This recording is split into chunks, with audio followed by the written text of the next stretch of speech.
네, 민주평화당 수석대변인 박주연 의원입니다. 정개특위의 선거법 개정안 통과를 환영합니다. 곧바로 합리적인 수정 합의안이 마련되어야 합니다. 정개특위 선거법 개정안 통과를 환영한다. 선거제 개혁은 국민의 열망이며 시대적 사명이다.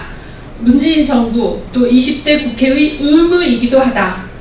향후 법사위와 본회의를 거쳐 반드시 선거법 개정안이 통과되어야 한다.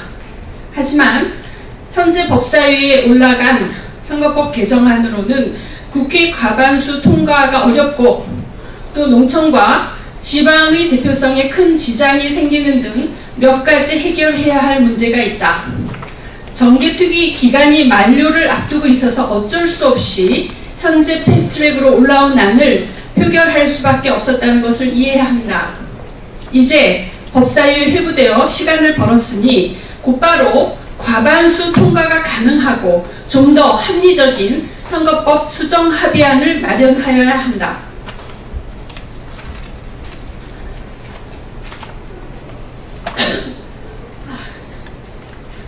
막 달려왔다네.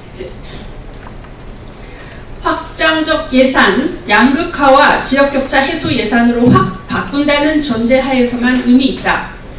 대통령이 내년 예산을 확장적으로 운영할 방침을 밝혔다. 우리나라 예산의 양극화 해소 효과가 유럽의 4분의 1, 일본의 3분의 1에 불과한 현실에서 또한 문재인 정부 들어서도 여전히 소득 격차는 악화되고 있는 현실에서 예산 규모만 늘려봐야 재정 적자만 심화시킬 뿐이다. 민주평화당은 현재의 내수 침체로 인한 경제 침체를 벗어나기 위해 소득 재분배를 통한 내수 활성화와 이를 위한 확장적 재정 정책이 필요하다는 데 적극 동의한다. 그러나 지금처럼 힘있는 기관, 힘있는 기업, 힘있는 지역 위주로 배분되는 예산을 더 늘려봐야 아무런 소용이 없다. 거대 양당의 짬짬이 지역구 챙기기 예산을 위한 것이라면 총선용 퍼주기 예산일 뿐이다. 예산을 늘리려면 예산을 통한 양극화 해소 효과와 지역격차 해소의 정확한 수치 목표를 세워야 한다. 기초연금과 기초수급에 대한 지방부담금 면제, 지방교부세 확대, 청년수당 확대 등 획기적인 소득 재분배 정책을 시행하지 않은 상태에서의 기존 예산의 물량 확대는 재정 적자만 늘릴 뿐이다. 민주평화당은 이러한 관점에서 내년도 예산을 꼼꼼히 따질 것이다. 빚은 늘고 소득은 줄어드는 자영업자 대책이 시급하다. 자영업자 대책이 시급하다. 자영업자의 대출은 사상 최대 규모로 늘어나는데 소득은 하염없이 줄어들고 있다. 한국은행의 발표에 의하면 6월 말 기준 자영업자 대출금이 지난해 같은 기간 대비 11.9% 늘어난 213조 원을 기록했다.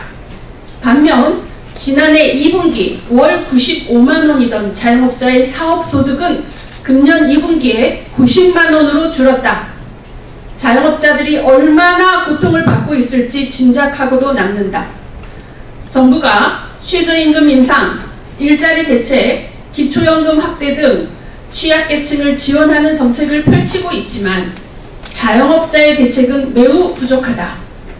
최저임금 인상이나 주휴수당 등은 오히려 자영업자들의 어려움을 가중시키고 있다. 견디지 못한 자영업자들은 빚만 떠안고 폐업을 하는 것이 현실이다.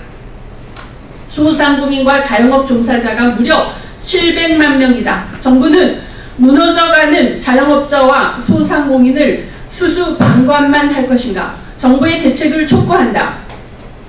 민주평화당은 그동안 소상공인 자영업자를 위한 일이라면 언제나 발벗고 나섰다.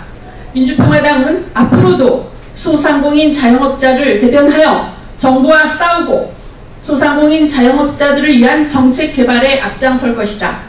이에 더하여 소상공인 자영업자를 대변하는 정당으로 거듭날 것을 약속한다. 이상입니다.